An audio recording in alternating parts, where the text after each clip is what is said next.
Hola, voy saliendo para encontrarme con los jóvenes que en este momento están acompañando la candidatura de Iván Cepeda. Con ellos pienso hablar abiertamente sobre tres temas que les interesan: el presente que les pertenece, el pasado para contarles mis experiencias y el futuro que ellos esperan de nosotros. Va a ser una reunión muy interesante porque temas como el empleo, la educación estarán en la mesa, pero también habrá otros temas del pasado como la experiencia de ser presidente, manejar un país, de hacer política, o el futuro, que es borrascoso, la inteligencia artificial, el cambio climático, la inseguridad alimentaria. Sobre todos esos temas vamos a hablar con este grupo de jóvenes que han sido escogidos teniendo en cuenta sus regiones, sus preocupaciones, sus vocaciones profesionales. Estoy seguro que va a ser una conversación muy fructífera.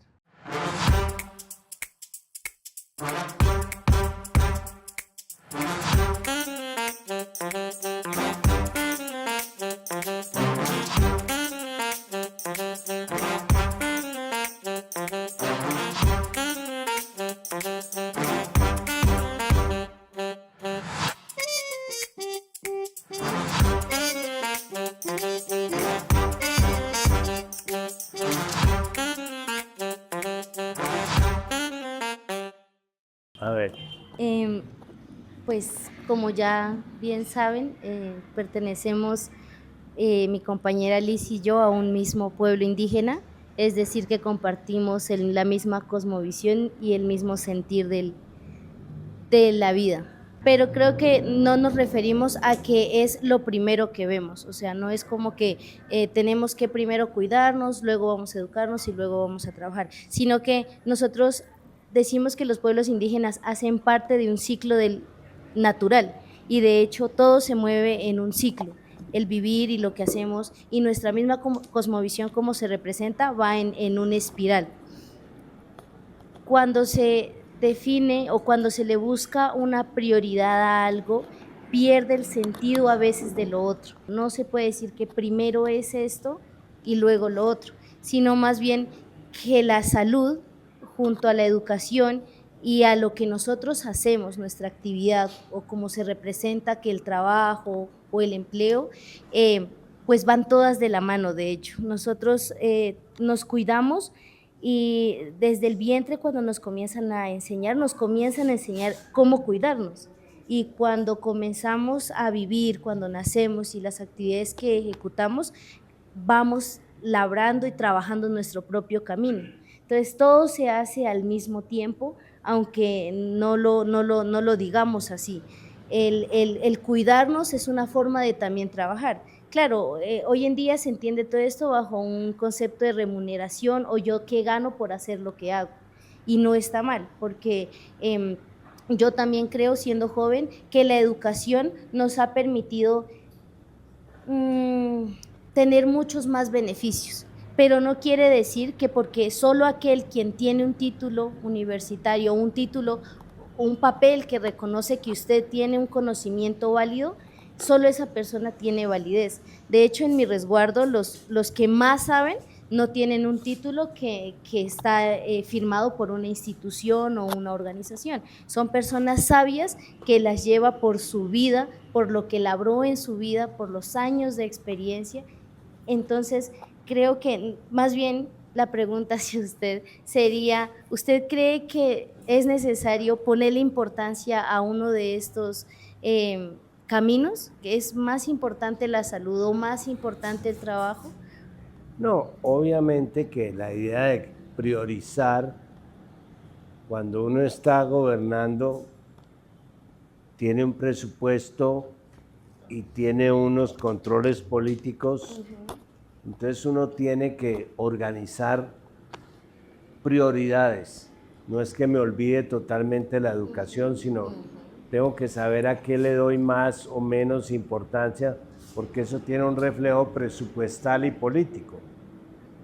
Pero a mí lo que me llama la atención es que revisando los programas de los candidatos, pues a los jóvenes los tienen como ubicados en salud, educación y trabajo.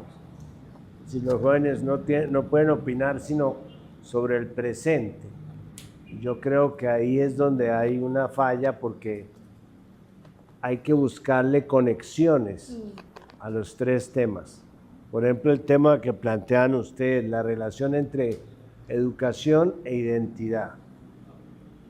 Alguna vez fui yo al Cauca estando de presidente y había un conflicto entre la etnia y los blancos de Popayán. Entonces, primero entraron los blancos y dijeron, es que los indios no trabajan la tierra, es que es improductiva, es que nosotros podemos producir caña y azúcar en esas tierras que están abandonadas, entre comillas. Luego salieron los blancos y entraron los pueblos étnicos. Y entonces les dije, pues que dicen que ustedes no, pero dicen, es que nosotros no necesitamos la tierra solamente para trabajarla. Nosotros necesitamos la tierra para mirarnos en ella. Es nuestro espejo de identidad. El concepto de madre tierra que está tan arraigado. Yo creo que una educación que comience por el tema de la identidad, saber quiénes somos, de dónde venimos, para dónde vamos, puede ser una educación distinta a lo que alguien llamaba la educación bancaria. Y es que a uno le depositan conocimientos como en un banco y los profesores vienen y giran, que son los exámenes, y entonces el que se raja no tiene fondos. Yo creo que me parece importante que hay que buscar cuál es la dimensión de esos tres puntos y cuál es la interrelación entre ellos.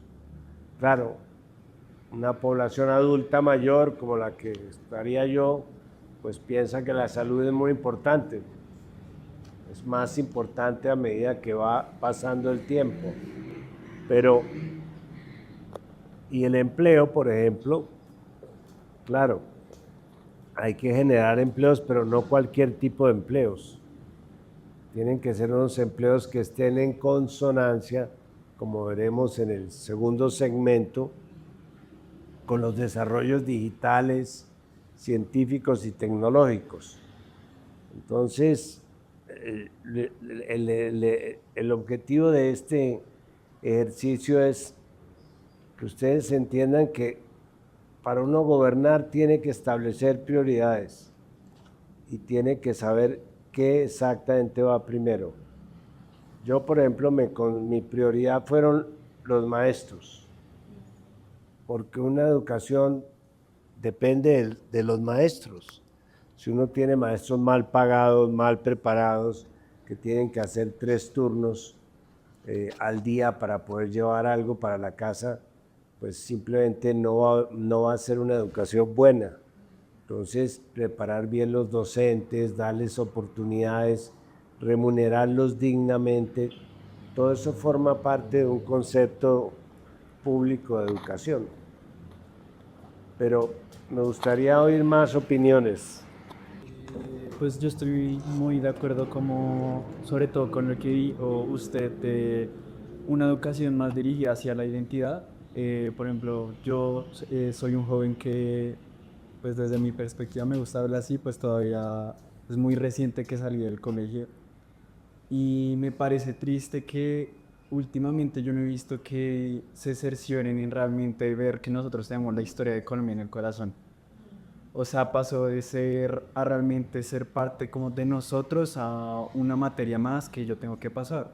O hasta incluso algunas veces se queda enterrado entre la cantidad de historia que pues nos tratan de enseñar, que no le quito el mérito, que es como igual de importante, pero es muy difícil avanzar en un país en el cual los jóvenes, como se dice, no saben de dónde vienen, quiénes son y para dónde van. Tristemente nosotros nacimos en un sistema meritocrático y es muy difícil que nosotros salgamos de como dijo mi compañera, por también ser parte de este sistema capitalista, pero como tal sí sabe que la salud es la base de todo, a mi parecer. Como usted dijo, sí, al momento de gobernar hay que tener prioridades, pero sin uno no puede tener los otros. Y además de que también comparto mucho la opinión de mi compañero, fortalecer lo que es el microempresario, o sea, darle las herramientas para que el colombiano pueda salir adelante, que lo que él pueda ofrecer realmente impacte en este país y no solamente se base justamente en ese sistema de como yo voy a estudiar en mi sentido, en lo que a mí me criaron, este título que yo tengo me va a permitir tener ese trabajo soñado, el impacto que yo tengo y tristemente no es la realidad de muchos jóvenes. Muchos terminan sus títulos y no tienen esa oportunidad laboral. Como muchos estamos de acuerdo, uno no puede ir sin lo otro, pero desde mi punto de vista lo que es educación de primeras y lo laboral me parece crucial. Muy bien.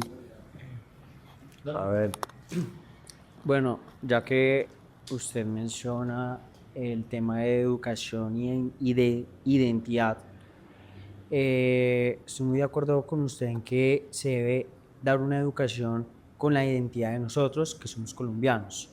Por ejemplo, en el caso mío, yo salí de un colegio privado, muchos de mis compañeros tenían más como una identidad extranjera, porque desde pequeños los educan como si fueran extranjeros, costumbres europeas, americanas, etcétera, pero al momento de, no sé, que les nombren algo colombiano, como que les da fastidio, ya esa educación que han recibido durante 11, 12 años de su vida en un colegio como pues el de donde yo salí. En el tema laboral, siento que también como que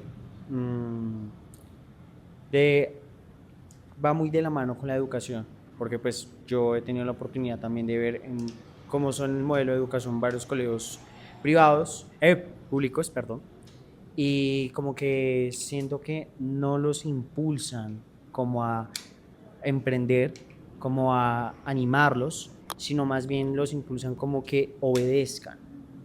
Y pues yo creo que ese sistema debe cambiar, porque nosotros no somos borregos, no somos como máquinas para obedecerle a alguien que está arriba, sino que nos deben impulsar para eh, emprender, etcétera.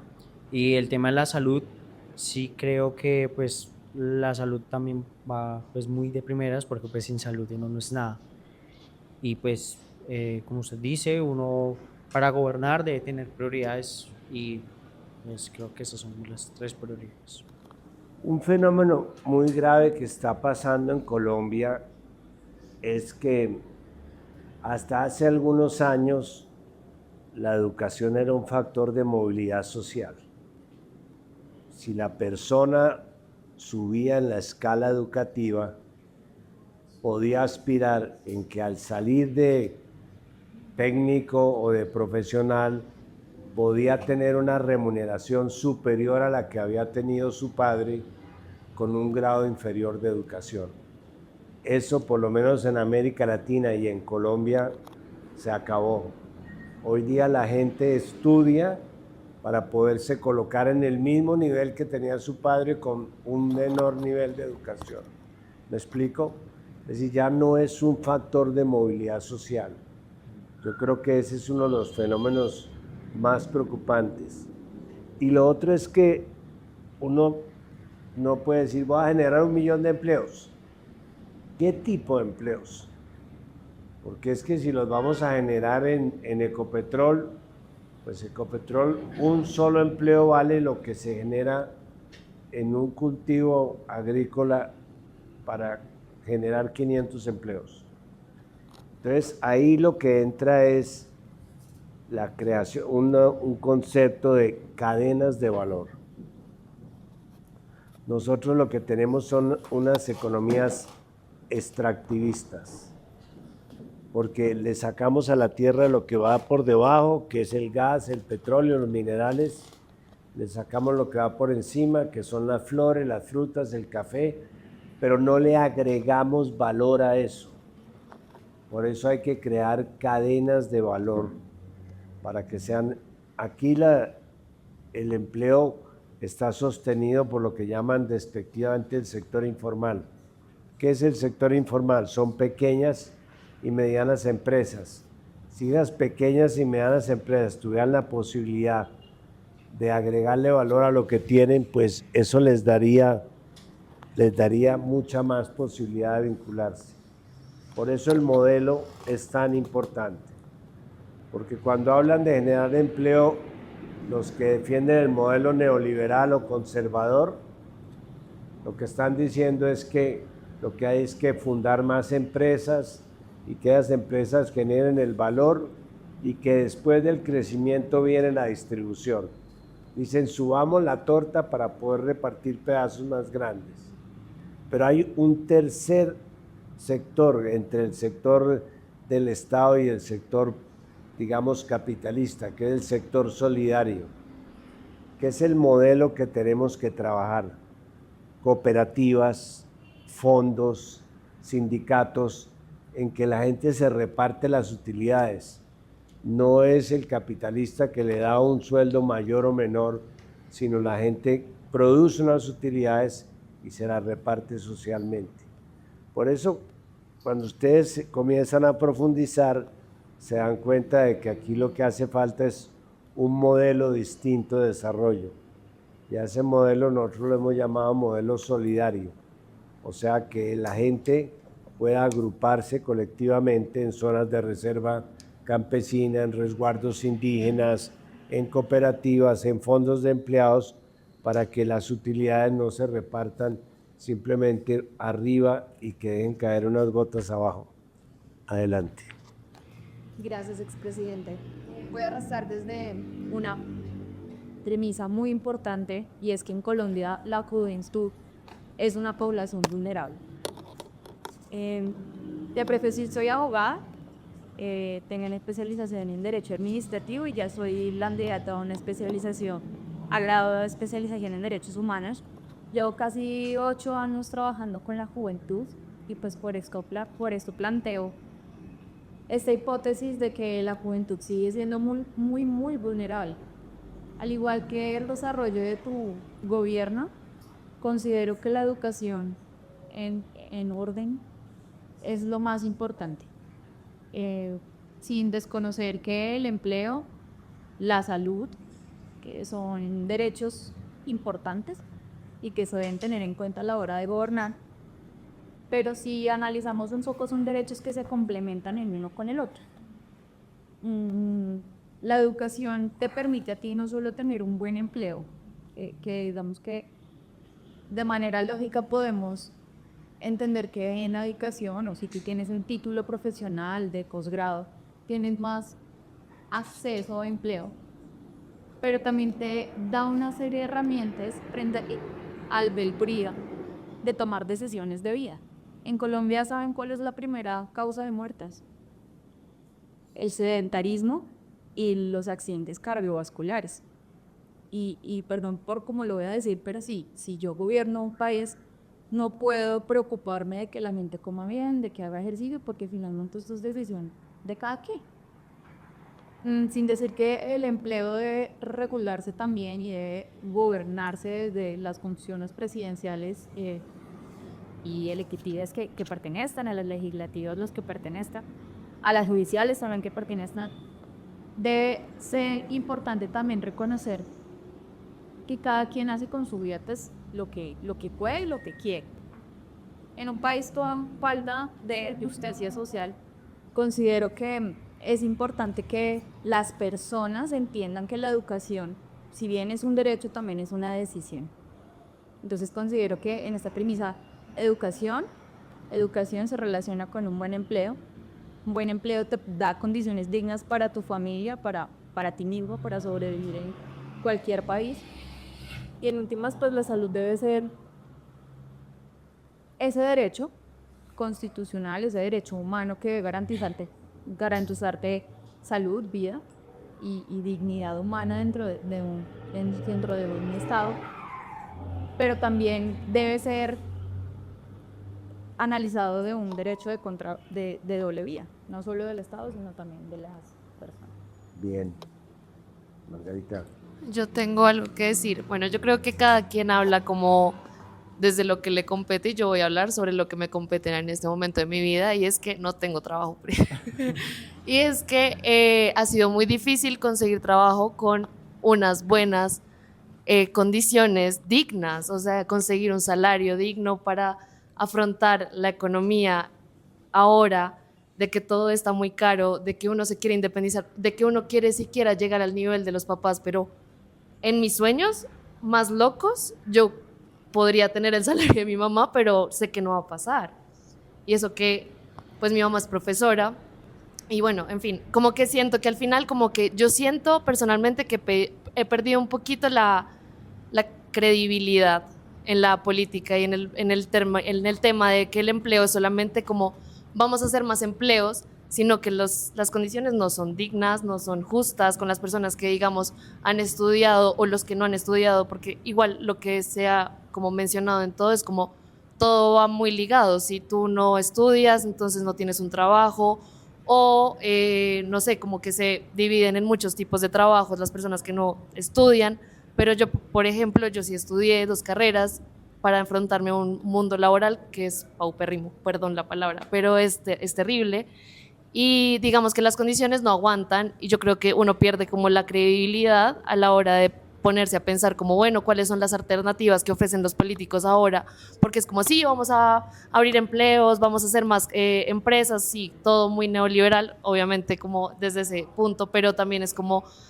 que parte también un poco me sorprende de las personas que salieron del colegio y que dicen como somos unos borregos de las personas, porque no somos, o sea, no nos enseñan a construir una identidad de pronto laboral, de que yo no quiero depender solamente de un jefe, sino que yo también puedo aprender, pero yo no aprendí eso, no fui educada con eso. Entonces también creo que todo es un factor como algo muy de una cadena. Entonces creo que también la pregunta es cómo uno cómo vuelve a confiar en los políticos, porque entonces también uno se enfrenta también a situaciones de salud. Yo personalmente no confío en mi EPS, o sea, yo dejé de ir afortunadamente soy una persona privilegiada de que puede pagar una prepagada, pero no todo el mundo puede hacer eso y me parece terrible que las personas tengan que esperar días afuera de un hospital porque no tienen como citas médicas o de urgencias. Entonces las EPS es terribles para todo el mundo. Pues no para todo el mundo, pero sí, eso es terrible. El empleo, terrible. Todo parece un escenario. Una sirena para... Y yo traje todo el escenario catastrófico del mundo. Pero sí es más o menos la pregunta, como uno como joven, cómo puede volver a confiar en este tipo de pues, alternativas. A ver, antes de pasar al segundo bloque, pero fíjense que aquí hemos hablado de varias cosas, son muy importantes. La educación está muy relacionada, digamos, con el tema de la identidad. ¿Quiénes somos? ¿De dónde venimos? ¿Para dónde vamos? Es fundamental. Lo otro, la educación también está relacionada con la productividad. No se trata de que no haya filósofos, historiadores, pero también tiene que haber una sintonía. Por eso programas como el del primer empleo, que es importante, que le den una bonificación a los que dan por primera vez, porque aquí en Colombia para hacer se necesita haber sido.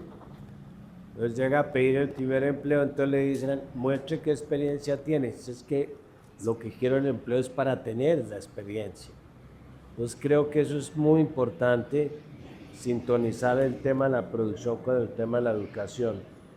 Y claro, salud pues es básica, si uno no tiene salud pues simple y sencillamente está fuera de la onda.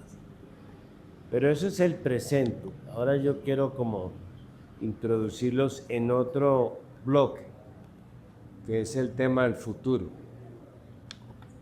Yo Yo fui joven como ustedes, aunque se sorprendan. Pero en mi época las preocupaciones que había sobre el futuro eran las preocupaciones sobre la posibilidad de subir adelante, la posibilidad de mejorar, pasar uno del bachillerato a la universidad.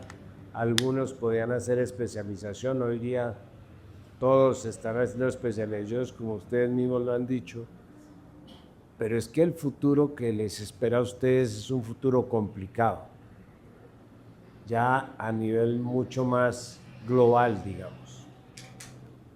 Mira, el desafío, por ejemplo, de la inteligencia artificial. Ustedes le pondrían límites a la inteligencia artificial que nos está reemplazando a todos nosotros, límites morales o límites, digamos, legales. Segundo, el tema del cambio climático. Aquí se viene un cataclismo climático si seguimos como vamos. Tenemos unas tasas altas de deforestación, de sacrificio de especies, pero sobre todo tenemos unos polos que se están derritiendo y están complicando las mareas y están produciendo los huracanes, los ciclones. Eso es solamente el anuncio de lo que puede pasar con el calentamiento global. Tenemos el problema del hambre. En América Latina no se ha vuelto a hablar de hambre. Entonces, los desafíos que hay, todo el tema de la digitalización, a mí me cogió el tren por fuera de la digitalización. Entonces, realmente, ¿qué piensan ustedes del futuro? Porque a lo mejor no les vamos a dejar mucho. A ver. Como quieren. Demos la palabra aquí que no has hablado. Listo. Bueno, primero yo creo que veo el futuro con mucha desigualdad, pero creo que es un problema del pasado, del presente y del futuro. Yo como diseñador de moda y a los demás diseñadores, la inteligencia artificial acabó con nuestro trabajo, o sea, y es comprensible, o sea, es una cosa que también yo digo, yo no puedo pelearle a un cliente que un diseñador gráfico le va a cobrar $1.000.000 por hacerle una campaña y que él con un prompt lo hace en 2 segundos. Y lo hace como él quiere y no tiene ningún problema, entonces, pues digamos que es como supremamente desalentador eso. Y no se ve como cómo nos vamos a transformar, cómo se va a transformar el diseñador gráfico si ya existe la inteligencia artificial, cómo se va a transformar el diseñador de modas, digamos con la llegada de plataformas como Temu, ¿no? Que quebró, yo estuve trabajando mucho tiempo en San Andresito, que es como la mayor, donde se compra más ropa en Colombia, son los distribuidores de ropa más grandes que habían, que usted iba en diciembre y eso era teteado, usted no podía caminar. Ahora, el último diciembre, estaba solo eso. Entonces yo digo, y esta gente que ha vivido años de todo eso, ese futuro hacia dónde va. También otra cosa que me preocupa del futuro es que vuelvo al tema que habían tocado, y es que no nos sentimos orgullosos de ser colombianos, ¿no? Entonces, digamos, hablo desde mi campo. Nosotros en moda siempre nos referimos desde lo que pasa en la Semana de la Moda de Nueva York, desde lo que pasa en la Semana de la Moda en París, pero nunca sabemos cómo se vestían nuestros pueblos, los tejidos que usaban. Entonces creo que también eso es una preocupación en el futuro, que eso también va a desaparecer. Y entonces todos nos vamos a terminar vistiendo igual y todos vamos a estar como totalmente desarraigados de lo que éramos, no vamos a saber quién somos. Y aparte del miedo que da, siento que no hay no veo una solución, no veo un futuro posible. Yo creo que una de las cosas que tiene que haber también es una capacitación para lo que usted sea bueno. Yo creo que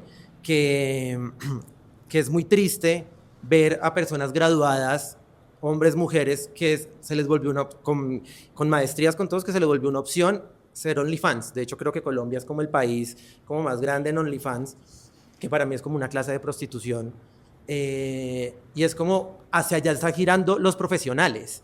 Entonces, en el futuro, no sé, ¿será que en Colombia todos tendremos un OnlyFans o No sé, no sé, usted cómo lo ve, usted cómo cree, cómo le diría a esas personas que ya tienen un empleo y que justamente están trabajando en estas plataformas. Dije muchas cosas, pero es que me asusta, el futuro me asusta muchísimo.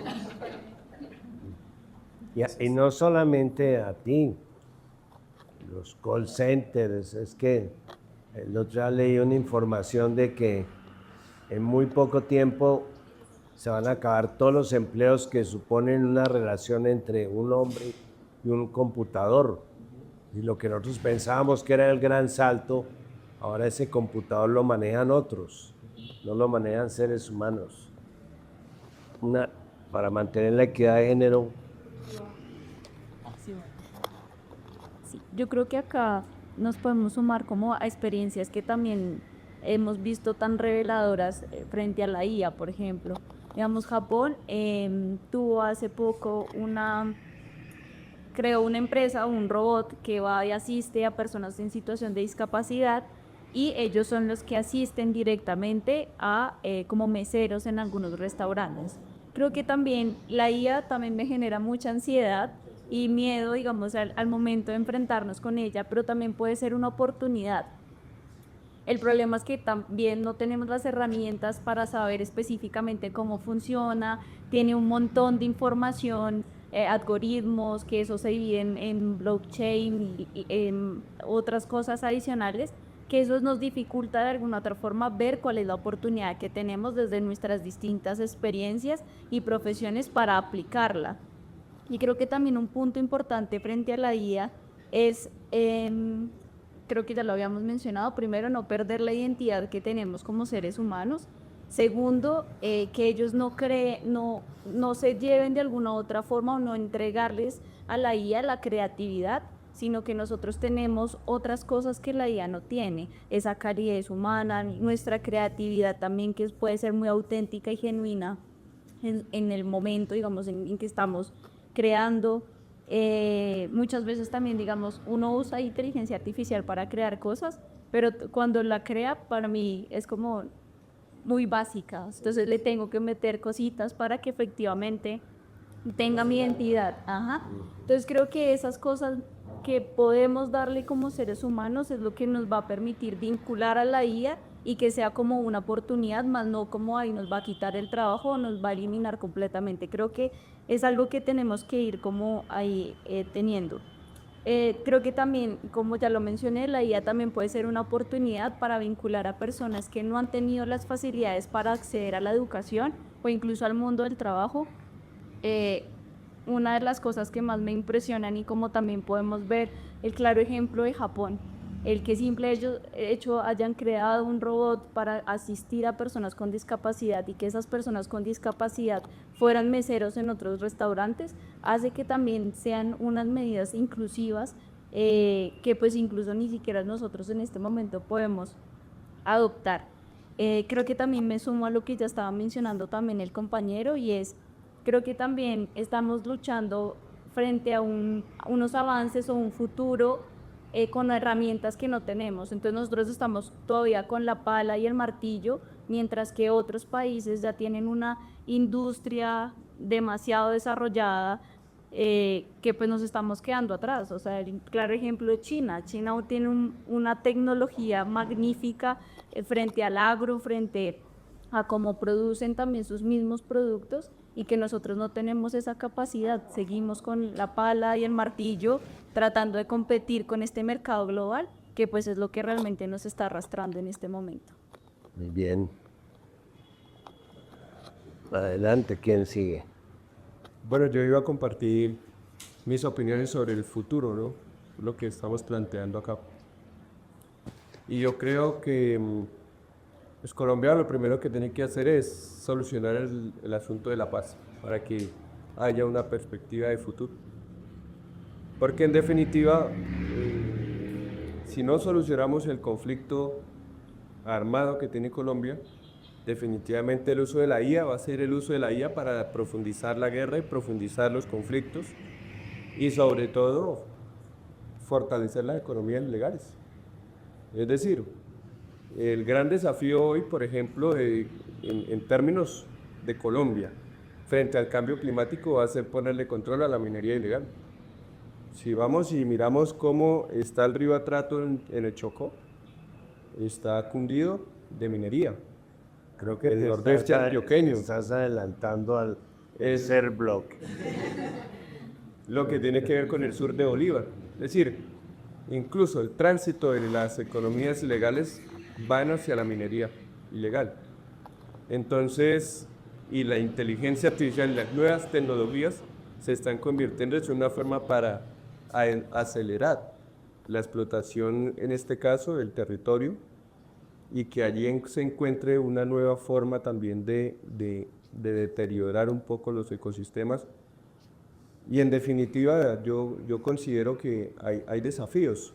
La transformación del modelo educativo es la que en últimas le va a poner un poco el freno al uso de la inteligencia artificial y sus usos en todas las formas, porque deberán existir más facultades de inteligencia artificial en las universidades. Pocas dieron el paso en esta discusión que planteó el actual gobierno, pero sin duda alguna serán todas las universidades quienes tendrán que empezar a dar ese debate tan importante de aperturar el conocimiento y la actualidad del conocimiento.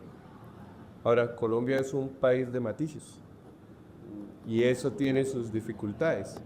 Es decir, hoy un joven que estudia, por ejemplo, en la Universidad de Córdoba, tiene una gran dificultad para ir al mundo laboral, lo que hace es vincularse a una segunda carrera para por lo menos seguir obteniendo conocimiento y salir a hacer mototaxi en las tardes para poder sostener su vida académica y su vida familiar y sus responsabilidades. Pero nosotros tenemos, digamos, la educación en una parte del país. Hay una parte del país que no conoce una universidad. Es decir, cuando haya universidad en el Baupés, cuando haya universidad en el Bichada, cuando haya universidad en el Guaviare, en la Amazonía, allí es donde tenemos nosotros los grandes desafíos actuales de nuestra Colombia. Y también digo sobre el asunto de la paz, porque la paz es un hecho material. Y como hecho material, digamos, no podemos verla alejada de una condición que nos permita llevar a la educación para que responda a conectar el país con las realidades actuales que tenemos. Incluso no solo la educación superior, universitaria, pública y privada como la conocemos, porque también está la educación militar. Y en algún momento, por ejemplo, nosotros debatíamos, ¿y si la educación superior está en función de la transformación de la sociedad, para qué está la educación militar? Es decir, no puede ser hoy la Universidad Militar Nueva Granada la que conecte el Baupés, la que conecte los territorios que hoy no tienen un desarrollo porque productivamente no lo tienen a causa de la necesidad de un puente, una placa huella, conectar vías. Es decir, ahí hay grandes desafíos que tenemos que resolver nosotros para ese futuro que tiene nuestro país. Porque pensar el futuro de Colombia únicamente centrado en Bogotá, Cali, Barranquilla, Medellín, Bucaramanga, es una Colombia pequeña y es una Colombia minúscula. Incluso resolver el problema de la tierra, las grandes dificultades que tiene la reforma rural integral. En 2 días hay una marcha para que exigir la implementación de la jurisdicción agraria en Colombia. Es decir, cómo solucionar el conflicto de la tierra va a depender también solucionar el futuro de nuestro país. Muy bien. Uy, ahí. Van a tener que ser un poco más breves para que alcancen todos. Adelante. Bueno, pues nada, mi aporte a este punto es el siguiente. Yuval Harari tiene un libro que se llama 21 lecciones del siglo XXI. En ellos aborda un tema de la inteligencia artificial y los trabajadores inútiles. La respuesta a la que me gustaría pues darte como a colación es: la IA no te va a reemplazar. El que te va a reemplazar es un profesional en diseño de modas que la aprenda a usar. Sí, porque sin duda alguna esa siempre va a existir. Y así un debate que tengo incluso con mis jefes hoy en día, que también soy abogado, y es cómo implementamos inteligencia artificial para elaborar demandas, tutelas, para definir un proceso, sí, en un tiempo express, ¿cierto? Y sigue siendo hoy de controversia porque para muchos no es utilizado. Hablábamos sobre los generadores de influencia. Para muchos el primer empleo, que era el call center, hoy se automatiza. Pero ¿quién habla entonces sobre que en el futuro vamos a encontrar profesionales que no tienen la capacidad para poder desarrollar una nueva habilidad, ¿cierto? Las carreras del futuro. Hace poco con el cofundador de Rappi teníamos este tema. Nosotros llegamos a la conclusión que las carreras del futuro no van a ser ni derecho, ni medicina, ¿no? Las de alto valor que hoy se consideran, van a ser en 5 o 10 años humanidades, ciencias sociales, filosofía, ética y valores, pedagogía. Esas son las verdaderas carreras del futuro que van a llegar a predominar y a gobernar lo que es la verdad ahí. El profesional promedio como nosotros en el ámbito legal va a ser reemplazado o ya lo fue reemplazado. Pero sin embargo nosotros, como aquí tengo muchos colegas, nos pagan por 2 cosas o no trabajamos por 2 cosas, por saber leer y por ser dirigentes. Y el profesional que no lee lo que la vida le arroja, es ahí donde incluso comete su peor error. Es como el aporte que tengo, pero creo que es fundamental porque las herramientas están. Yo les puedo decir que tengo un celular y que no es el mejor. Ustedes encuentran cómo poder manejar ahí una IA y cómo hacer un prompt, que es el, tú les decías, lo más sencillo del mundo y cómo encontrar una solución. Es todo. Y bueno, yo sí me voy a salir un poquito de ustedes. Miren, los pueblos que estamos inmersos en el cuidado de la madre naturaleza, pensamos desde el corazón, ¿sí? La IA lo que ha arrojado en otros países y el peor error que pudo haber cometido Colombia es compararse con otros países y decir, no estamos subdesarrollados. Entonces, con el llamado desarrollo, arrasamos con todo. ¿Qué está pasando aquí en Bogotá? Hablamos desde lo que la vida nos presenta. ¿Cómo es posible de que por la séptima se vaya a arrasar con los 6.000 árboles que hay ahí hasta más? ¿Cómo es posible que tengan que venir compañeros? Miren, la educación debe ser la educación para la vida, y alguien que quise mucho habló de las pedagogías del amor. Y las pedagogías del amor es enseñarle a un niño a amar la vida desde lo más pequeño hasta lo más grande. Y en Colombia son pocas la educación popular, el sistema educativo indígena propio, las etnoeducaciones lo están haciendo, algunas universidades públicas, algunas privadas, porque también lo están haciendo, pero eso se ha quedado ahí. Entonces, digamos que lo que tú dices, el compañero viene de la educación de un contexto privado. Imagínate, yo llegué a un contexto universitario público, donde ni siquiera saben que hay 115 pueblos indígenas en Colombia. Duele más. No duele que se sientan extranjero, a uno le duele más eso. Y que tú tengas que salir de una clase porque el profe no te deja ponerte la mochila o que simplemente no te deje tejer. Imagínense la lucha del que viene de allá, que la gente cree que estamos retrasados. Pero si seguimos pensando que estamos retrasados, no. Vamos a embarrar lo poco que queda de la naturaleza. Entonces imagínate, si tú no le enseñas a un niño a amar la vida desde un insecto, desde el agua, aquí en Bogotá, y hay que decirlo, la lucha es por los humedales. Entonces, yo que vengo de territorio porque me duele el agua, porque sé que es el agua, porque sé que es el territorio, lo hago. Pero mucha más tristeza que cuando se dan estos problemas no caigamos en multitud. Entonces, digamos que la educación está tan desarraigada que no nos ha permitido construir. Entonces, digamos, sí, acá el boom es la inteligencia artificial. No, para mí no. La inteligencia artificial no es la solución para el desarrollo. ¿Por qué? Si queremos hablar del empleo, hay colectivos, señor expresidente, que hacen un proceso sin que le den un peso, mejor que cualquiera, y es cuidar los cerros. Colectivos que tienen sus huertas y mantienen un pedazo de tierrita así, se la pelean hasta el morir, como dicen ellos. Entonces, digamos que ¿por qué no enfocar una idea de empleo donde se le reconozca al que está defendiendo un pedacito de tierra o al que se le reconozca a los que cuidan los abuelos? Si han visto gente que uno dice, venga, en la ciudad pasan cosas hermosas, hay gente que en serio dedica tiempo, incluso gente que les da por ir a mirar cómo están los indigentes y lo hacen desde el corazón porque les duele. ¿Usted no creen que esa gente merece que le digan, venga, le entregamos? Y algo no erróneo que sí me afecta, mi papá todavía está con el machete y la pala y él dice que prefiere no llegar a desarrollo si va a acabar con la poca naturaleza que queda. Entonces imagínense las diferencias del campesino como piensa a como pensamos acá. pero no hay que sentir culpa, porque acá en contexto de ciudad no hay un lugar o hay pocos donde se nos enseñe en serio para la vida.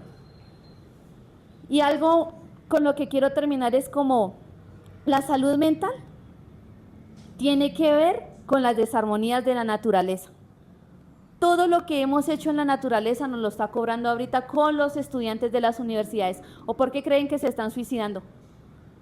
Si alguien se pusiera a mirar quiénes se han quitado la vida, son las personas que más procesos llevan y que el sistema los absorbió, porque en una clase, señor expresidente, le tenga que enseñar en una universidad pública una persona que piensa que la vida y que usted viene solamente por una nota y que simplemente usted la pasa o no la pasa y a mí no me interesa su vida.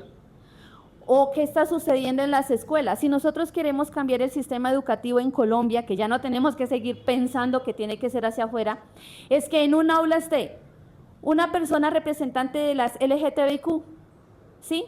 ¿Cuándo un niño se va a enfrentar a una chica, a un chico físicamente Oye, chica? aquí una interpelación, como dicen. ¿Ustedes todos tienen definida su identidad sexual? ¿A alguno de ustedes le gustaría cambiar de sexo? ¿A ti? Ya lo hice. ¿Ya lo hiciste? ¿Y cómo fue esa experiencia? Perdón que le meta ese tema, pero es que es muy importante.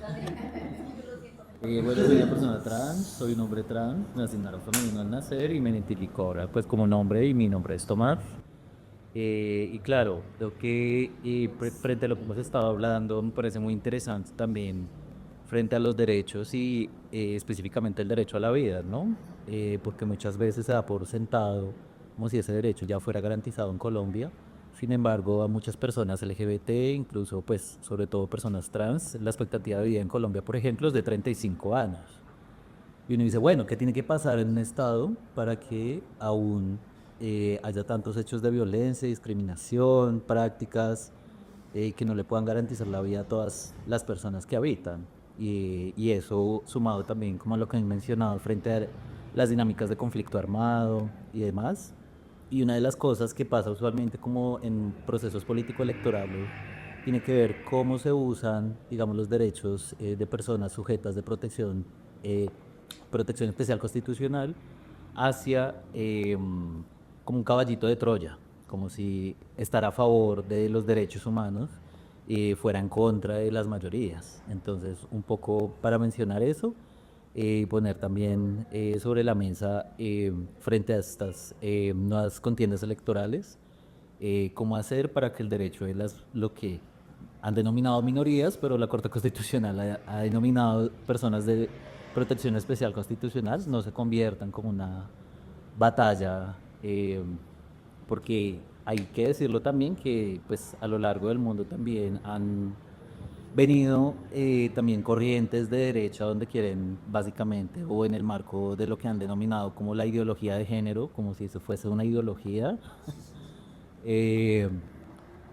como si eso fuese a cambiar, digamos, como el orden de las cosas, que nos dijeron que únicamente solo si naciste mujer, pues vas a ser solamente mujer toda la vida, si naciste heterosexual, vas a ser heterosexual toda la vida. Y las personas LGBT, pues buscamos también poder pues vivir como en dignidad. Entonces, eso frente a qué pasa cuando en las contiendas electorales los derechos de las minorías pasan a ser como una pugna y empiezan como a no haber unas posiciones claras. Veíamos, por ejemplo, en el marco de esta campaña, el sábado hubo en la Plaza de los Hippies, estuvo la presencia de Iván y Aida haciendo como una reafirmación frente a ese compromiso. ¿Qué tal salió eso? ¿Bien? Sí, no, se vio regio todo. O sea, estaba muy concurrido. Claro que sí, estaba súper concurrido y además, pues un compromiso, creo que jamás en la historia de Colombia había una manifestación pública de un precandidato presidencial frente a los derechos de las personas LGBT.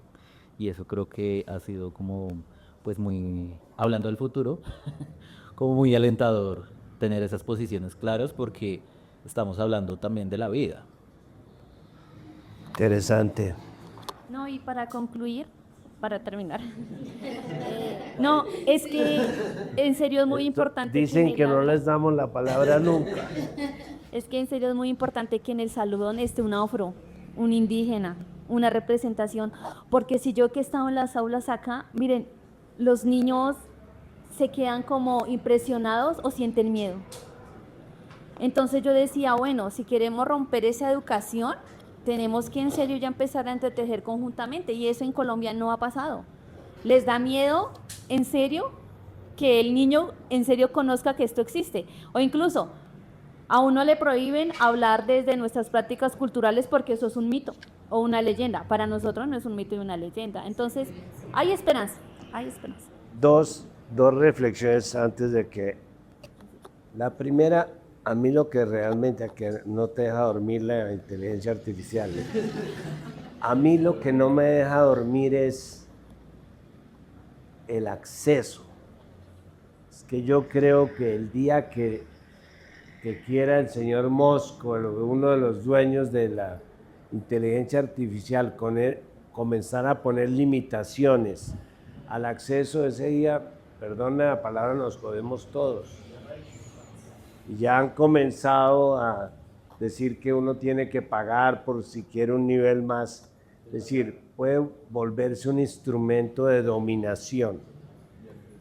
Y ahí hay que poner unos límites morales, porque el día que a mí cada vez que se me pierde algo, la gente me dice, búsquelo en la nube. El día que se caiga la nube, ese día quedamos todos como un avión perdido en la mitad de las tinieblas.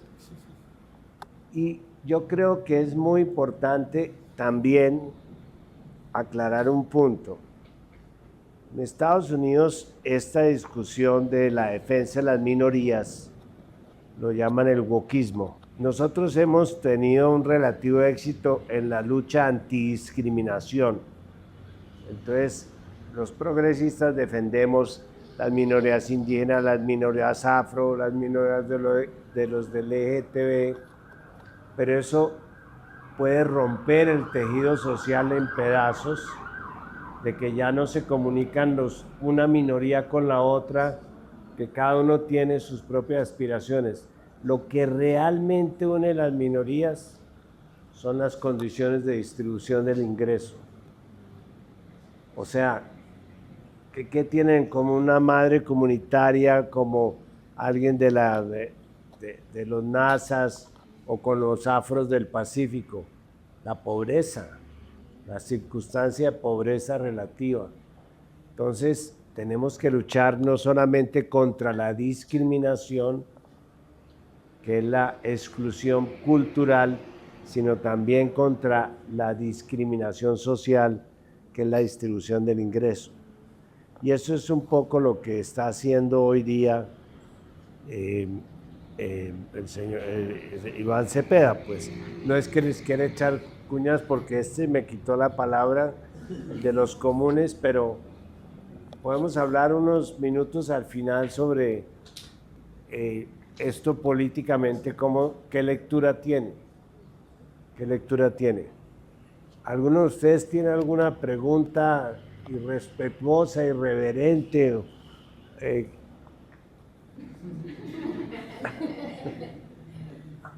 Mi pregunta es, ¿por qué usted creó el CISBEN? ¿Y por qué por estratos?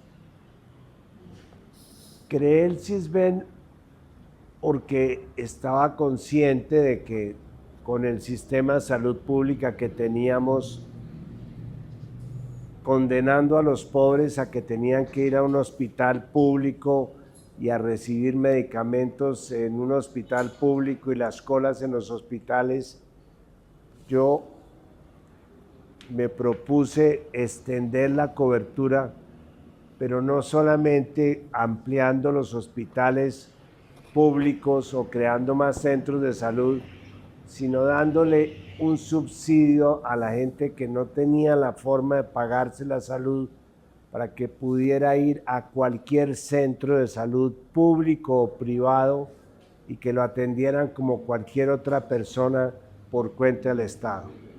Entonces lo que dijimos es, ¿cuáles son las enfermedades, digamos, que más afecta a una familia colombiana? ¿Cuáles son los medicamentos y procedimientos para atender esas enfermedades? ¿Cuánto vale el procedimiento? ¿Cuánto valen los medicamentos? Y sobre esa base establecimos un presupuesto para darle un subsidio no a todo el mundo, sino a los que lo necesitaban. Y fue un subsidio costoso, más de 10 billones de pesos. Pero entonces, a partir de ese momento, una persona que vivía en Bosa podía ir a la clínica Santa Fe y pedir que le dieran el mismo tratamiento que le estaban dando a cualquier otro en esa clínica, que se supone que es una clínica de gente acomodada. Y el hospital no la podía rechazar. Después simplemente pasaba la cuenta y como era un promedio y no todos se enfermaban al mismo tiempo, el presupuesto servía para poder regular eso. En realidad el SISBEN es Sistema de Identificación de Necesidades Básicas Insatisfechas. Es un sistema estadístico para saber dónde están los pobres. No, el sistema en sí mismo, la gente se acostumbró a decir SISBEN con salud, pero el SISBEN se aplica a la salud, se aplica para el subsidio de vivienda. Y un poco la propuesta que yo le he hecho a Cepeda es establezcamos una renta básica, que no haya ningún colombiano con necesidades que no tenga un mínimo de atención. Así que gracias por la pregunta, porque yo me siento muy satisfecho de haber creado 2 o 3 cosas, entre ellas el SISBEN y el otro, el Ministerio de Cultura, que creo que es el Ministerio de la Paz. A ver, vamos a dar 2 intervenciones y pasamos a la parte política. Por favor. Bueno, es una pregunta que justamente se relaciona con la política y con el papel de la mujer. Micrófono. Perdón. Gracias. Es una pregunta que justamente se relaciona con la política y es respecto del papel de la mujer en la política. Soy una mujer política, crecí en esto, soy hija de la campaña presidencial de Horacio José Serpa del 98 y sé mucho, sin embargo, nunca he llegado a ser la cara, ¿sí? O sea, quien pone su nombre a disposición del pueblo. Y no porque yo no quiera, sino porque usualmente estos espacios están dispuestos para el hombre. Desde, digamos, las dinámicas con enfoque de género se ha creado también la cuota de paridad, buscando, o se dice pues que ese es el propósito, ¿no? Como erradicar esa brecha. ¿Usted considera que es el mecanismo idóneo para que la mujer pueda participar en la política o siendo presidente, conociendo todo el panorama al que nos enfrentamos nosotras, usted hoy cómo lo haría? Yo creo en la discriminación positiva. Nosotros establecimos en mi gobierno cuotas de participación de la mujer, por ejemplo, en las ternas que se le mandan a la justicia, si hay que hacer una lista como la que se va a hacer para la Contraloría, que debe estar en este momento el Congreso aprobándola, tiene que ser la mitad mujeres, la mitad hombres. Pero también pienso que la discriminación positiva es una forma de que la sociedad se acostumbre a vivir por una sociedad paritaria, en que la mujer tenga los mismos derechos, ¿me explico? No es que de por vida se establezcan las cuotas. Esto tiene que ir cambiando la mentalidad para que se acepte que la mujer puede participar en cualquier espacio en igualdad de condiciones con el hombre. Yo creo que ese es algo que todavía nos falta por seguir avanzando. También creo que la mujer ha venido ganando espacios de participación, por ejemplo, en la política. Leía las cifras esas que me pasaron hoy de que hemos venido avanzando. ¿Cuánto tenemos de participación de mujeres? ¿Cuánto tenemos de la participación de las mujeres 30%, pero ha venido subiendo, ¿no? Se ha mantenido. Que se ha mantenido. Entonces, lo que oigo todos los días, estoy rodeado de mujeres en mi oficina, nos han aceptado 2 hombres, pero como una excepción, como una cuota obligatoria. Pues es un tema interesante. En fin, ¿otra pregunta o afirmación? Parece que ahorita que estábamos hablando sobre el futuro, ¿sí? Yo imagino que algún día se solucione el tema agrario en Colombia, ¿sí? Porque pues es un tema que es integral, porque habla de paz, habla de productividad, habla de apropiación de la identidad del territorio. Hay un concepto muy importante que es la agroecología, ¿sí? Que está también inmerso en esa reforma rural integral, que habla como de ese consolidado de creencias, de capacidades científicas, investigativas, culturales, para no seguir maltratando, digamos, la tierra y seguir produciendo, ¿cierto? Una buena, digamos, una buena práctica. Cuando miramos la historia de Colombia, entonces estamos hablando de ese tema hace muchísimos años. Entonces Rafael Uribe habló de algunos derechos para los campesinos y después en la República Liberal Enrique Olaya Herrera planteó unos temas de reforma agraria, entonces Alfonso López Pumarejo puso otros temas y quedó suspendido décadas y hoy en día ha tenido que ser la Corte Constitucional la que diga tiene que haber jurisdicción agraria. Entonces, allí como dijo María Camila, su merced, que ahorita está sobre el bien, más allá del bien y del mal, que ya ha conocido todos esos espectros. ¿Por qué no se organiza el tema agrario en Colombia? ¿Y será que algún día sí se podrá solucionar ese tema? Bueno, yo no quiero hacer propaganda, pero creo que en este gobierno se ha avanzado mucho en el tema de tierras. Lo mío fueron las zonas de reserva campesina. Creo que además del reparto de tierras hay que crear zonas de apoyo a los campesinos, formas solidarias para que pueda sembrar, comprar los abonos, tener, digamos, un mínimo de servicios sociales. Entonces yo pienso, y voy a pasar al último bloque, porque ya que el compañero nos lo metió. Mire, estas elecciones van a ser muy importantes porque por primera vez en muchos años, yo llevo 50 haciendo política, la gente va a tener entre qué escoger. Es decir, las alternativas son muy claras. ¿Vamos a la guerra o vamos a la paz? ¿Vamos al modelo neoliberal o vamos a un modelo solidario? ¿Vamos a defender los LGTB o los vamos a encuadrar dentro de la ideología de género? ¿Vamos a considerar a los indígenas y a los afros como unas minorías aisladas? ¿O vamos a integrarlos con políticas redistributivas que no solamente atiendan el aspecto cultural, sino también sus necesidades sociales? Entonces yo creo que estas discusiones son muy importantes porque ayudan a esclarecer las alternativas. Por ejemplo, los 2 candidatos de derecha, si aquí hay alguno de derecha, me perdona, por favor. Pueden levantar la mano y el baño está por allá. Levantar la mano el que se... Levante la mano y el baño está allá. No, yo creo que esas alternativas están muy claras. Ojalá hubieran estado así de claras antes. Yo creo que el Acuerdo de La Habana abrió las posibilidades de que hubiera otros partidos, otros movimientos, otras alternativas. Y eso es lo que está comenzando hoy día a formarse con esta alianza.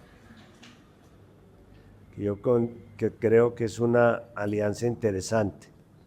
Tenemos que unirnos, porque al otro lado hay gente muy pesada y muy violenta. Yo creo que El país no puede volver al pasado. Por eso esta conversación la planteamos en términos de pasado, presente y futuro. Hemos hablado del presente, el empleo, la educación, la salud, del futuro, la IA, nos faltó el cambio climático. Yo tengo una pregunta, pero no es tan seria, pero tiene que ver un poco con el tema de la política. Sí, no sé, todos nos hemos dado cuenta que la política ahora parece un espectáculo en redes sociales. O sea, a mí me encanta la política y me encanta verlo en redes sociales y yo me río muchísimo, pero al final me doy como palo porque me digo, la política no debería darme risa, ¿no? Como empezando por ahí. Pero entonces yo le quiero preguntar al si usted fuera un candidato ahorita a la presidencia, ¿usted se le mediría a hacer todos los temas, trends de TikTok? Yo lo he visto muy conectado ahí en Instagram, ahí reaccionando cosas, pero hacer bailes, hacer periodicazos en la calle, no sé, cómo hacer cosas así, como que conecten un poquito, digamos, con la dinámica de la gente ahorita en redes sociales, porque no voy a decir que es juvenil, todo el mundo está súper, hiper, mega conectado, hasta las personas mayores, pero pues eso es lo que vende al final y esa es la manera de hacer política ahora. Yo no sé, quiero saber usted qué piensa sobre eso. Yo sí creo en eso, es más, esta reunión es un periodicazo. Creo que se pueden hacer cosas distintas sin caer tampoco en la banalización de la política, porque también hay unos que son simplemente payasos. A mí no me tocaron las redes. En mi época no había redes, había teléfonos celulares que estaban arrancando. Y sí, me divierte ver los TikTok, pero una recomendación, también falta contexto. El TikTok le muestra a ustedes 1 minuto, pero no les muestra la película. Entonces tienen que apoyar esas noticias que salen como un flash, apóyenla con contexto de dónde vienen, en qué se apoyan, si son fake news, si no son fake news, porque si son de la posverdad o no. Y por eso no me disgusta que Cepeda no vaya a los debates. Los debates son la cosa más inútil.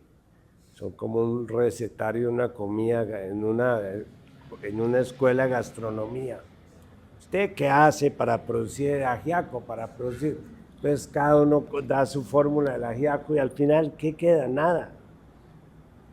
Lo de fondo es lo que hemos hablado esta tarde. ¿Cuál es el modelo de desarrollo que quiere este país para salir adelante? ¿Cuál es el papel que le asigna a la educación?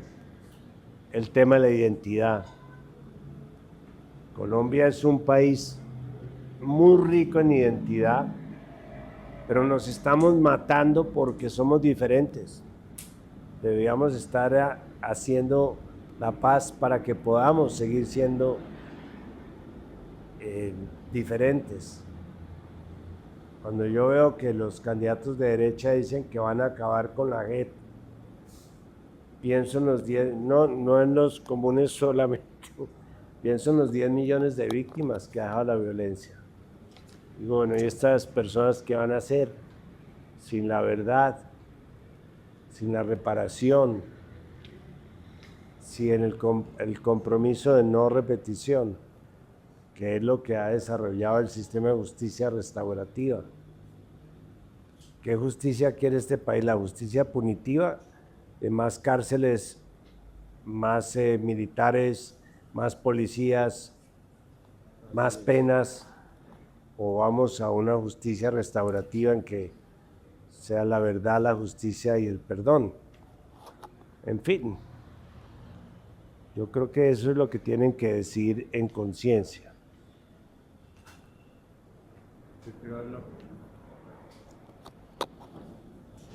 Creo que nosotros nos enfrentamos a uno de los grandes desafíos y es cómo vincular a los jóvenes al debate de la paz. No estamos teniendo una juventud totalmente abocada a ese debate. incluso para nosotros quienes defendemos el acuerdo de paz de 2016, ha sido difícil construir una agenda juvenil alrededor del acuerdo de paz. Porque lo primero que nos dijeron es, el acuerdo de paz no es una agenda para los pueblos. Y nosotros vimos, pero es que el acuerdo es un acuerdo para la sociedad colombiana. Y partiendo de eso, es decir, el joven no solamente lucha por la juventud, ahí hay un gran desafío y es romper esa barrera que nosotros mismos creamos en el escenario joven y es, ¿luchamos únicamente por la garantía de los derechos de las juventudes o las garantías de los derechos de la sociedad colombiana? ¿Qué nos está movilizando en estos momentos? Pero también el gran desafío es, ¿y si llega la paz, cómo el joven se vincula al debate de la paz sin que eso le cueste el señalamiento por parte de los demás grupos armados y le cueste la vida? Es decir, si yo como joven voy al debate de la paz de los comandos de frontera, ¿puedo ir al debate de la paz del Ejército de Liberación Nacional? ¿O ese grupo armado me va a asesinar a mí por participar en esos debates? Es decir, desescalar el conflicto en ese sentido de la salida política y dialogar al conflicto armado es una tarea de las juventudes. ¿Cómo lo hacemos? ¿Cómo configuramos hoy una generación garante de la paz?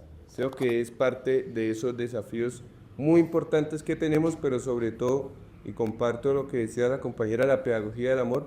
¿Y por qué? Porque nosotros hemos aunado esfuerzo en la pedagogía de paz. Creo que ustedes también, desde ese ejercicio que han venido haciendo en los territorios, la pedagogía de paz, y aún existe la necesidad de más pedagogía de paz. ¿Y quién debe ser el referente de la pedagogía de paz en Colombia? La juventud es el referente pedagógico. Muy bien. Bueno, ya estamos como... ¿Tienen inquietudes? No. O sea, yo le iba a hacer una pregunta y es, bueno, viendo ahorita el panorama electoral, por ejemplo, con candidatos como Abelardo de la Espriella, que hablando de paz, él dice que va a acabar la JEP y que la solución es construir cárceles al estilo Bukele y dar bala a todo el mundo. Usted, ya que tuvo la experiencia de ser presidente de la República, ¿usted cree que un candidato como estos puede llevarnos a una dictadura como las que se vivieron en Chile o en Argentina? Miren, sí, y tiene mucho que ver con las redes. Yo he defendido el papel de las redes en la democratización de la información. Antes aquí si uno no lograba que lo sacaran en el tiempo o un segundo en Caracol no existía. En mi época no había redes. Pero también creo que tenemos que tener mucho cuidado en el papel polarizador de las redes. Que terminan sirviendo de eco a los extremos. Entonces me parece que hay que tener mucho cuidado en eso y ahí la inteligencia artificial también puede jugar mucho. Lo que pasa es que la derecha vende miedos en las redes. La derecha vende miedos, vende terror, amenazas, que se los van a comer vivos, que van a llegar los comunistas, es decir, y la gente tiende a organizarse como rebaño mucho más para defenderse de una amenaza que para apoyar una iniciativa. Entonces nosotros desde el sector progresista vendemos esperanzas, ilusiones, proyectos, futuro, y en el otro lado están vendiendo el miedo, el rechazo, que es más vendedor, más comprable por muchas personas. Entonces yo sí creo que ahí el país está seriamente amenazado, y no solamente desde adentro. El señor Trump es un desastre. Trump quiere volver a la idea que teníamos de los Estados Unidos como un monstruo come países de hace 50 años. Que a propósito usted lo vivió, ¿no? Hay un proceso de, bueno, fui víctima. Ahora nos queremos como hermanos con los Estados Unidos, como Caín y Abel. Me quitaron la visa, pero tengo Cleibanco y otras tarjetas que puedo utilizar para eso. Pero sí es realmente preocupante, pero como les digo, tenemos la posibilidad. Aquí les puedo preguntar cómo van a votar o Sí, claro. ¿Quiénes votarían aquí por Abelardo? Se quede constancia, no hay... ¿Quiénes votarían por Paloma? ¿Quiénes votarían por Cepeda? Tú no te has decidido. No, me voy a abstener de votar. ¿Ah? Me voy a abstener de votar. Te abstienes, muy bien, válido. Bueno, muchas gracias a ustedes. Espero que tengamos esta conversación en más oportunidades. ¿Queda alguna inquietud? Cuando se lanzó la fórmula de Iván Cepeda y la mayor Aida, yo personalmente sentí que dentro de nuestro mismo pueblo hubo pues, una sorpresa que una mujer indígena que no solo representa al pueblo, sino a la lucha de la mujer en general, tome este papel tan importante, pues da mucha sorpresa, ¿no? Pero adicional a eso, ya yo viviendo aquí en Bogotá, que fue cuando se dio la noticia, aquellos que son progresistas y apoyan el cambio y todo el proceso que ha traído el presidente Petro en buenos términos, pues se sintieron como, o yo lo sentí como que no, como un rechazo tal vez, no quiero utilizar el término, pero fue como en ese camino que se vio. Ahora la pregunta es, yo siento que ha mejorado mucho el tema de la inclusión de pensamientos y el respeto hacia los pensamientos que hay en Colombia. Colombia es un país súper, extremadamente diverso culturalmente y en la forma de pensar, aún viviendo en una misma ciudad o siendo familiares, el pensamiento es muy, muy diverso. Pero cuando pasó y se dio esa noticia, sentí que muchas personas lo tomaron de mala manera. Expresidente, ¿usted cree que hay aún un pensamiento inconsciente de racismo?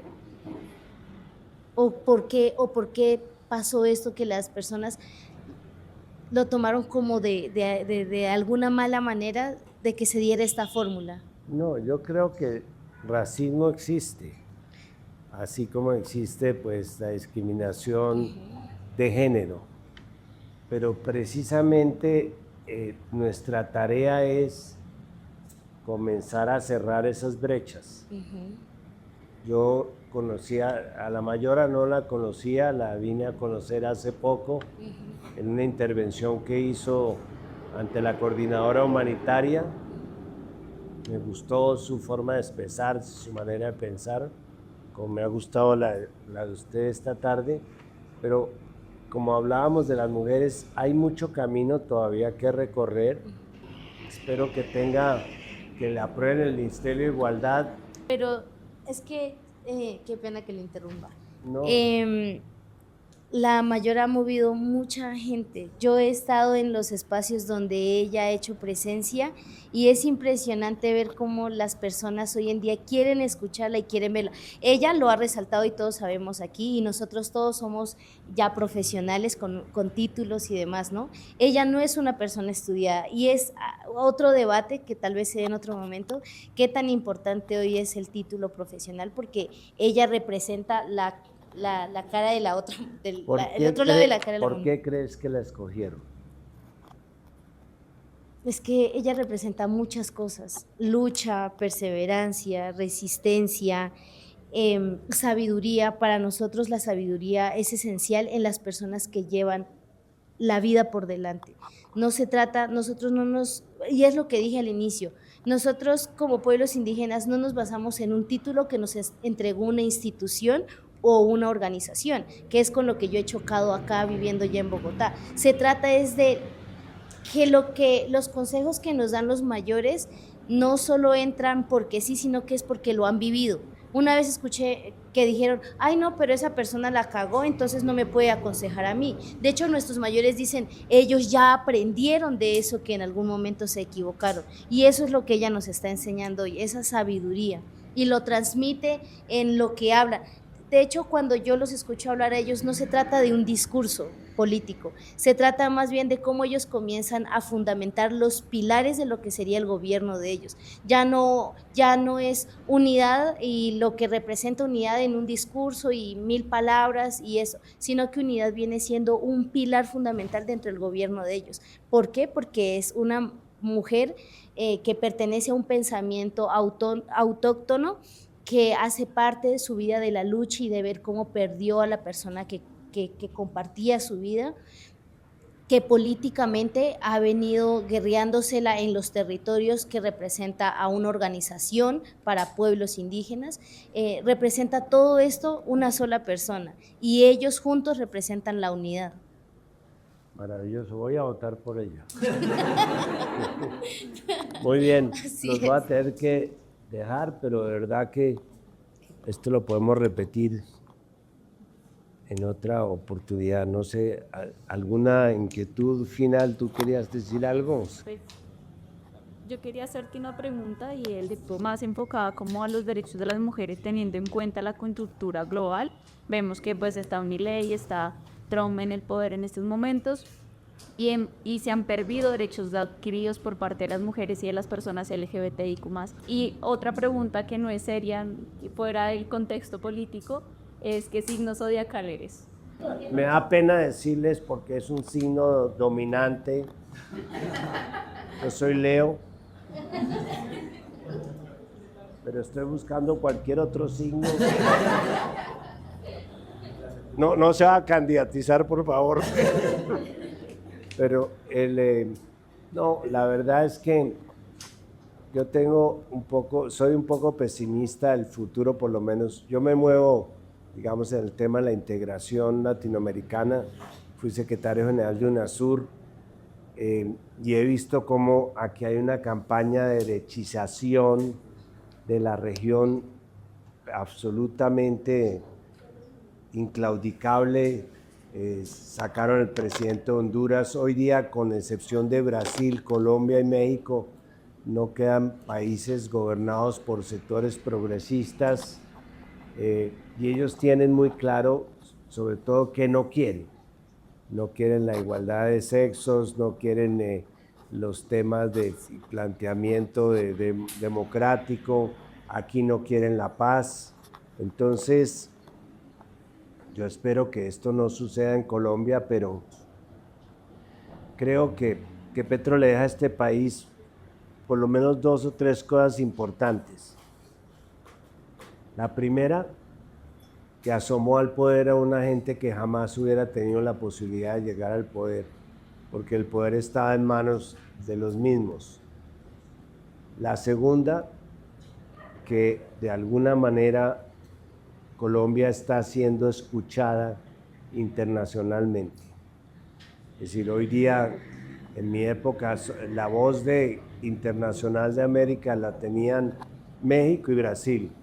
Hoy día están escuchando a Colombia y lo están escuchando, que es la tercera, que Petro ha logrado reivindicar el concepto de biodiversidad, de defensa de la vida, del agua, de los alimentos. Por eso quise que ese tema lo trajéramos también a esta conversación. Pero ojalá me equivoque, la que está en México es muy buena, pero duerme con el enemigo, como dicen ahí, al lado.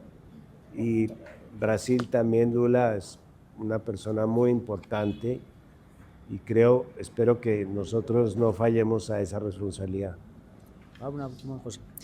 Presidente, en caso que llegase a ganar, por ejemplo, Paloma Valencia, que es como una derecha más moderada que a comparación de Abelardo de la Espriella, ¿usted qué consejo le daría a Paloma Valencia para que gobierne bien este país? Ser presidente de Colombia no es una tarea fácil. 4 años de presidente de Colombia es como 40 de presidente de Suiza. No, yo le diría que hay que escuchar. La mejor manera de no equivocarse para gobernar es escuchando a la gente. Hay que oír. Y en ese sentido, le daría ese consejo. Por supuesto, si le eligen es otro, sería algo muy distinto de Abelardo. Para mí sería como un centro derecha, pero me quedo de este lado y espero convencerte de aquí al domingo de las elecciones. Muchas gracias.